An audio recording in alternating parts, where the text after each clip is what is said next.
So what are the pros and cons of using a managed service provider or MSP? We've done a couple of videos about what an MSP, managed service provider, is. Bottom line is it's an organization that you outsource a majority, if not all, of your IT support to. And that's what Simplex-IT is. But is an MSP, even one as fantastic as Simplex-IT is it always the best move? Well, let's take a look at some of the pros and the cons. Keep in mind, we're going to be talking about using an MSP from the perspective of the client. And when comparing, we'll use IT support exclusively through internal IT staff, aka you hire people. And we're also going to be talking about the best of an MSP versus the best of internal IT.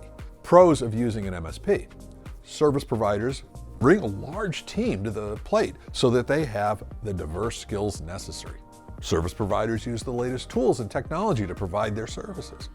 Service providers can afford to dedicate resources to some of the more mundane but critical aspects of things like documentation, performance, and cybersecurity. Service providers should always be looking for ways to improve the delivery of their services. They should also be looking to invest in their people, making them more efficient and more effective. Service providers should also be creating best practices for the most common IT environments. Service providers have probably a lot of experiences across all of their clients, so are less likely to be surprised by something that's never been encountered at one company, yours, until today. Now, the service provider should be able to do things with an economy of scale. They should be able to be more efficient and effective providing services to all their clients. Why? Because there's a difference between setting up all of the IT resources for one company versus setting them up for 50.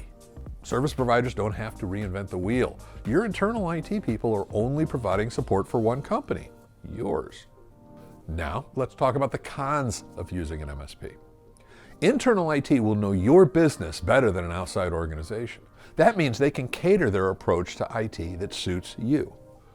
If your organization has any unique IT processes or equipment, your internal IT people can focus on learning that appropriately and completely. Internal IT folks are your employees. As you well know, that's both good news and bad news.